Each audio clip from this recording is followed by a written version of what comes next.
एक गाय मस्जिद में घुस गई, इमाम साहब निकले हुजरे से लट्ठी लेके 4-5 लट्ठी मारा, गाय को भगाया। गाय वाला उधर से आ गया, कने मान लगते गाय कने मान लो। बोले मरदूद, गाय मस्जिद में घुसेगी गोबर कर देगी, मारेगा नहीं? बोला अरे वो जानवर नहीं छीलो, हम राते कहियो देखला मस्जिद में। बात सही बात समझ में आ रही है ना? पर वो जानवर न था, इसीलिए मस्जिद में आ गया। हमको कभी देखे मस्जिद में आ रहा।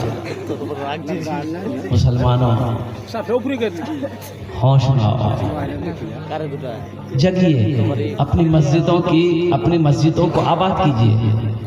आसाम में 800 मदरसे में ताले लगा दिए गए। कितने मदरसे में?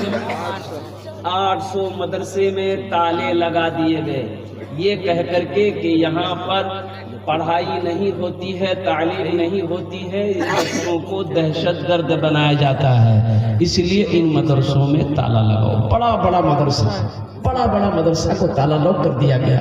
बच्चे अपने अपने घर चले गए, असातिज़ाए किराम अपने अपने घर चले गए। कई सालों से मेहनत करके अल्हम्दुलिल्लाह इतने बड़े बड़े इदारे को बनाया गया था, आज उन इदारों में ताले लगा दिया गया।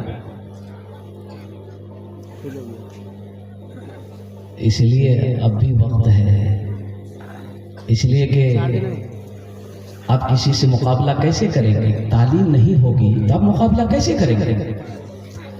कलम से करनी है मुकाबला, कलम से करेंगे हम कानून से मुकाबला करेंगे, लेकिन तालीम होगी तब ना कानून लड़िएगा। एक लड़का देखा, चश्मा पहना हुआ था और कोट पहना हुआ था, पैंट पहना हुआ था, और एक गांव में गया, उसकी शादी वहीं हुई थी शायद। एक बुढ़िया दौड़ी, खत ले गए, बेटा है हीरो बेटा है, मैंने खत पढ़ के बेटा सुना दो, ये मेरा बेटा दिल्ली में रहता है, खत भेजा है, पढ़ के सुना दो। वो नौजवान रुका, खत को खोला, चश्मा उतारा और देख के रोने लगा, खत देख के रोने लगा। तू बूढ़ी आजम मिल गया, मोर बेटा कुछ भाग लो। बुढ़िया पूछ रही कि बेटा क्या हुआ, तुम रो कह रहा है? इसका मतलब है कि मेरा बेटा बीमार है, चाहे मेरा बेटा को कुछ हो गया। अब बुढ़िया को रोते देखा, उसकी बेटी जो अंदर से की मार हो रही है, वो भी आके वो भी रोने लगी।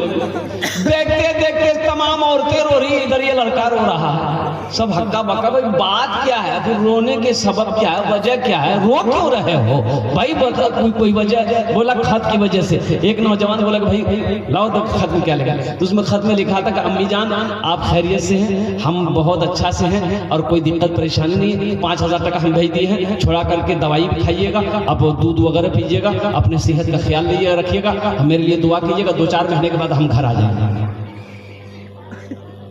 नौजवान को रो का रहे थे, ये खत को देख के रो का रहे थे। वो नौजवान बोला कि रो इसलिए रहे थे हम कि बचपन में हमने तालीम हासिल नहीं की, बचपन में हम तालीम हासिल नहीं किए, स्कूल का मुंह नहीं देखे, मदरसे का मुंह नहीं देखे। मेरा बाप बहुत कोशिश किया, हम पढ़ नहीं सके। काश हम पढ़े लिखे होते तो इस खत को आज हम पढ़ लेते। अफसोस से हम रो रहे थे अपनी जिंदगी पर, हम अपनी जिंदगी पर रो रहे थे। इसलिए नौजवानों, मेरे बच्चों को बहुत जरूरी है, अगर कामयाबी हासिल करना है तो कलम में ताकत रखनी होगी। अब कलम में ताकत के लिए एजुकेशन बहुत जरूरी है, तालीम बहुत जरूरी है, इल्म बहुत जरूरी है। बगैर इल्म के आप खुदा की जात को नहीं पहचान सकते कि अल्लाह की जात क्या है, दीन क्या है, हलाल क्या है, हराम क्या है, सही क्या है, गलत क्या है, कैसे पहचानेंगे? तालीम तो है ही नहीं। और एक बात याद रखिएगा, ये बच्चे नाफरमान है, यही बच्चा बड़ा होकर बाप को खुट्टा में बांध के मारता है। कौन बेटा? जाहिल बेटा, पढ़ा लिखा बेटा बाप को नहीं मारता। बोले मारते देखे कभी? अरे पढ़ा लिखा को देखे कभी बाप को गाली देते हुए, बाप को परेशान करते हुए, माँ बाप को तकलीफ पहुंचाते हुए? जो पढ़ा लिखा है वो कभी ये हरकत नहीं करेगा, वो गलती नहीं करेगा, माँ बाप के मकाम को समझेगा। लेकिन जो बेटा पढ़ा ही नहीं है, उसे तालीम ही नहीं मिली है, उसे इल्म ही नहीं है कि माँ बाप का मकाम क्या है, तो माँ बाप के मकाम को क्या समझेगा, उनकी इज्जत को क्या समझेगा। इसलिए नौजवानों, सबसे पहले तालीम पर फोकस करो, एजुकेशन पे फोकस करो। एक रोटी खाओ, अपने बच्चे को पढ़ाओ। बात समझ में आ रही है? अरे बोलो ना भाई, बात समझ में आ रही है कि नहीं? जी आ रही है। हाँ, यहाँ तो आलम ये है, ए भैया गोश्त खिला, चर्बी ताकत में चुनी भैया, लुलवा उसकी गिलो गोश्तों में, ये चर्बी। और कुर्बान जाओ, आप गोश्त खाइए, मना नहीं है मेरे भाई। अभी 6-7 साल 8 साल का बच्चा हो गया, छोटा बच्चा है, होटल में रख दिया, 2-3 हज़ार रुपए महीने उधर से आ रहे। वही बच्चा जवान हुआ, अल्हम्दुलिल्लाह बाहर भेज दिए, पैसे आ रहे हैं, पैसे के चक्कर में पड़ गए। काश उस बच्चे को आप तालीम दे दिए होते, इल्म दे दिए होते, अल्लाह अकबर कबीरा, तो कुर्बान जाओ। अगर उसकी किस्मत में अल्लाह ने दौलत लिख दिया है, अल्लाह ने माल लिख दिया है, तो इंशाअल्लाह वो कामयाब हो जाएगा। आपकी दौलत का वो मोहताज नहीं है। तो जरूरी ये है कि आप अपने बच्चे को तालीम से आरास्ता करें। हजरत मौलाना मुशफिक साहब दामद बरकातहू ने बहुत अच्छी पहल की, अल्हम्दुलिल्लाह सुम्मा अल्हम्दुलिल्लाह, कि इस मदरसे के अंदर में ये एकेडमी चला रहे हैं अल्हम्दुलिल्लाह, जहाँ पर बच्चों को कुरान की भी तालीम दी जाती है, जहाँ बच्चों को दुनियावी तालीम के साथ साथ दीनी तालीम से भी इस मदरसे को आरास्ता किया जा रहा है अल्हम्दुलिल्लाह। इसमें हम लोगों को साथ देना चाहिए और अपने अपने बच्चे को पहली फुर्सत में एडमिशन करा के बच्चे को आरास्ता करना चाहिए और बच्चे को कामयाबी की दुआ करनी चाहिए। मेरे भाइयों, मेरे दोस्तों, मेरे नौजवानों, मेरे बुजुर्गों को कुर्बान जाइए, अपनी जात को पहचानिए हम क्या है, अपनी जात को पहचानिए कि हम क्या हैं, अपने वजूद को पहचानिए कि हम क्या हैं।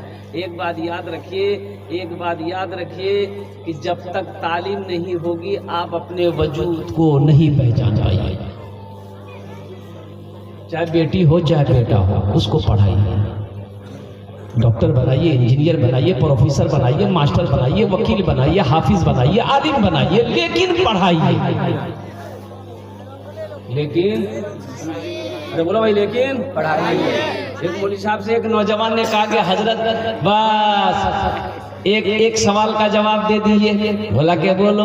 बोला सोच ली, अगर जवाब सही नहीं हुआ तो 500 रुपया फाइन लग जाएगा। बोले ये कौन सवाल है, ये कौन सवाल है? बोला सवाल ऐसा है। तो हजरत बोले कि ये सवाल का जवाब अगर हम तुमको नहीं दे पाएंगे तो तुम ही दे देना। बोला नहीं, अगर हम भी नहीं दे पाएंगे तो हम 50 टका देंगे। बोला कहा है हमसे 500 टका लेगा, आज तुम 50 टका देगा। बोला कि हजरत इसलिए कि आप आलिम हैं, हम जाहिल ना हैं। बोला ठीक है, करो क्या सवाल है। तो ये नौजवान बोला कि हजरत बताइए वो कौन ऐसी चिड़िया है जो आसमान में उड़ते हुए अपने पैर को सर पे रख लेती है। तो हजरत ने बहुत गौर किया कि भाई चिड़िया जब भी उड़ती है उसका पैर नीचे रहता है बैलेंस के तौर पर, सर पे नहीं रहता है। 1 घंटा हो गया, हजरत सोचते सोचते परेशान हो गए, पसीना पहुंचे। हजरत बोले बाबू हमरा नहीं पता। बोला निकाला पंसरिया। हजरत